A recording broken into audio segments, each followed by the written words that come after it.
নামই নেই। নামই নেই মানে? Sorry, very sorry, I am sorry, very sorry. আমার ঠাকুরকেও কম সইতে হয়নি, তার লেখা সব নাকি আবছা। বাংলা সিনেমার নায়ক হলেন। সে তো ক্লিফ রিচার্ডও ছোটবেলায় কলকাতায় ছিলেন। নমস্কার বন্ধুরা, ৩৫ লাইফস্টাইল চ্যানেলের নতুন আরও একটি ভিডিওতে তোমাদেরকে আবারও একবার জানাই স্বাগতম। আজকে চলে এসেছি আমি ভিক্টোরিয়াতে। তো বন্ধুরা, তোমরা নিশ্চয় ভিক্টোরিয়া অনেকে এসেছো, অনেকবার এসেছো, কিন্তু ভিক্টোরিয়াতে এসে কি এই 3D লাইট অ্যান্ড শো তোমরা কেউ কি কখনো দেখেছো? যারা দেখোনি এই ভিডিওটি তাদের জন্য। এখানে এই শো দেখতে গেলে কিভাবে আসবে, এখানে এলে টিকিট প্রাইস কত, কোন বারে শো দেখানো হয়, কতক্ষণে শো, সমস্ত ডিটেলস তোমাদের জন্য এই ভিডিওতে থাকবে। তাই ভিডিওটি স্কিপ না করে একদম শেষ পর্যন্ত অবশ্যই দেখো। যদি তোমরা কেউ না আসো এই শোয়ে, তাহলে অবশ্যই একবার এসো বন্ধুরা। ছোট থেকে বড় প্রত্যেকের মন জয় করে নেবে এই শোটি। এই শোটি শুরু হয়েছে মে মাস থেকে, আর এই শোয়ের নাম দেওয়া হয়েছে Kolkata the city of joy. শোটা দেখানো হয় সোমবার বাদ দিয়ে মঙ্গলবার থেকে রবিবার পর্যন্ত। আর শোয়ের যেটা সময় সেটা হলো সন্ধ্যা 6:30, অর্থাৎ সন্ধ্যা 6:30টার সময় এই শোটি শুরু হয়। শোটা মূলত 3টে ভাষাতেই দেখানো হয়ে থাকে, বাংলা, হিন্দি এবং ইংরাজি। তোমরা যারা বাংলা দেখতে চাও সেক্ষেত্রে তোমাদেরকে মঙ্গলবার, শুক্রবার এবং রবিবার আসতে হবে শো দেখার জন্য। এই 3টে বারে শো দেখানো হয় বাংলাতে। আর যারা তোমরা হিন্দি দেখতে চাও, হিন্দিতে শোটি দেখতে চাও, সেক্ষেত্রে তোমরা বৃহস্পতিবার ও শনিবার আসবে। আর যারা ইংরাজিতে দেখতে চাও সেক্ষেত্রে তোমরা বুধবার এলে তোমরা ইংরাজিতে এই শোটি দেখতে পেয়ে যাবে। এই শোতে মূলত দেখানো হয় কলকাতার ইতিহাস, খেলাধুলা, কালচার, সিনেমা, স্বাধীনতা সংগ্রামের কথা গল্পের মতো করে শোনানো হয়, সেটাও কথোপকথনের মাধ্যমে। আর তার সঙ্গে থাকে 3D লাইট প্রজেকশন। ভীষণ ভালো লাগবে বন্ধুরা এই শোটি দেখতে। আমার মনে হয় প্রত্যেকের এই শোটি একবার হলেও দেখা উচিত।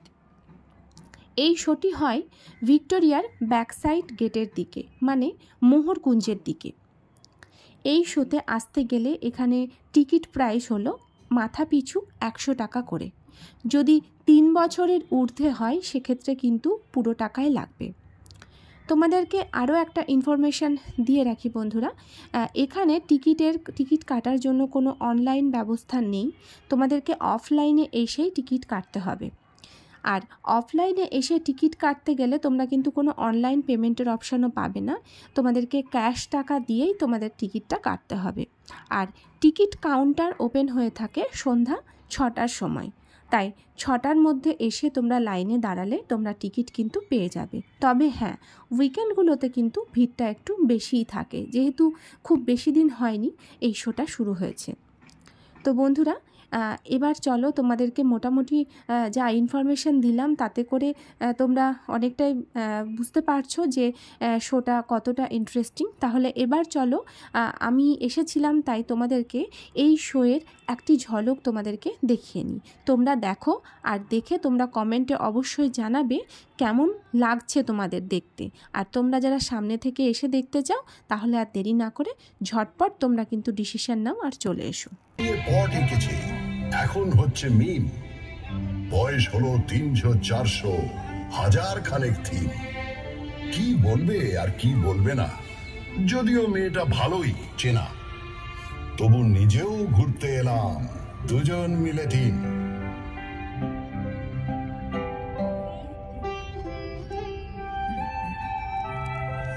আপনারা এখন যেখানে বসে আছেন এক সময় সেখানে ঘোরাফেরা করতো।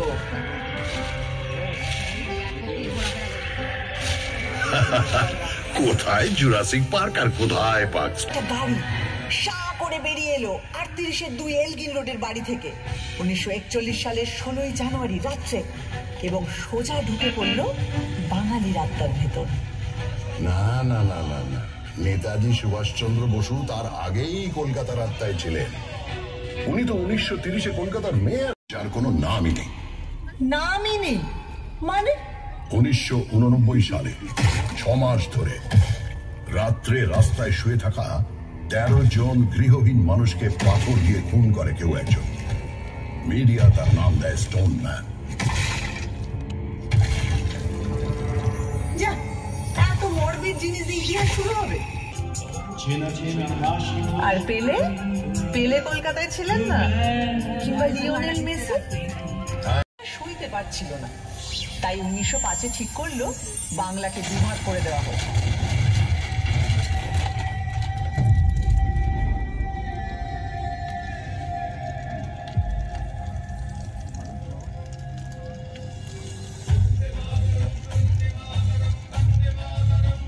আমারে ফ্রড করে প্রাণ কৃষ্ণ কোথায় গেলি? I am sorry, very sorry, I am sorry, very sorry. আমার গোল্ডেন বডি হলো কালি। খুনসুটি দেখেছি। এদিকে তাকালে একাডেমি অফ ফাইন আর্টসের এক্সপেরিমেন্টাল পেন্টিং, ওদিকে তাকালে রেস কোর্সের ঘোর তরু কথা ওড়ানো, আবার অন্যদিকে ক্লাবে ক্লাবে কোট প্যান্ট পরা কলকাতায় বাবুদের ইংরেজি আনা। ফ্যান দাও, ফ্যান দাও, চিৎকার চাপা দিতে দরজা জানলা বন্ধ করে গ্রামাফোনের গান শুনেছে। তখন কোথায় ছিল তোমার প্রতিবাদী ফটর ফটর? দেখো, তো বন্ধুরা, তোমরা দেখলে শোটি কেমন লাগছে তোমরা অবশ্যই কমেন্টে জানিও। এবার তোমাদেরকে জানাই যে এই ভিক্টোরিয়া 3D লাইট অ্যান্ড শোতে তোমরা কিভাবে আসবে। সেক্ষেত্রে মেট্রোতে করে যদি আসো তো ময়দান মেট্রো স্টেশনে নামবে, আর ময়দান মেট্রো স্টেশন থেকে পায়ে হেঁটে ওই 8 থেকে 9 মিনিটের রাস্তা, তাহলেই কিন্তু তোমরা এই শো দেখার জন্য পৌঁছে যেতে পারবে। আর তোমরা যদি কেউ বাসে করে আসতে চাও সেক্ষেত্রে শিয়ালদা বা হাওড়া থেকে তোমরা ময়দানগামী যে কোনো বাসে উঠলে তোমরা সেখানেই ময়দানে নামলেই তোমরা কিন্তু ভিক্টোরিয়ার যে মোহরকুঞ্জের যে রাস্তা, সেই রাস্তা ধরে হেঁটে গেলেই তোমরা কিন্তু পেয়ে যাবে ভিক্টোরিয়ার এই 3D লাইট অ্যান্ড শোয়ের টিকিট কাউন্টার। ঠিক আছে? তো বন্ধুরা, সমস্ত ইনফরমেশন দেওয়া থাকলো। কেমন লাগলো ভিডিও অবশ্যই কমেন্টে জানিও। আর তার পাশাপাশি তোমরা এটাও জানিও যে ভিডিওটি দেখে তোমরা কে কে আসছো। আর হ্যাঁ, যদি ভিডিওটা ভালো লেগে থাকে বন্ধুরা, তাহলে অবশ্যই ভিডিওটি শেয়ার করে দিও। যারা এখনও আসেনি, যারা ফুল ইনফরমেশন পায়নি, তাদের জন্য ভিডিওটি অনেকটাই হেল্প করবে। তো দেখা হবে তোমাদের সঙ্গে আবারও পরের ভিডিওতে।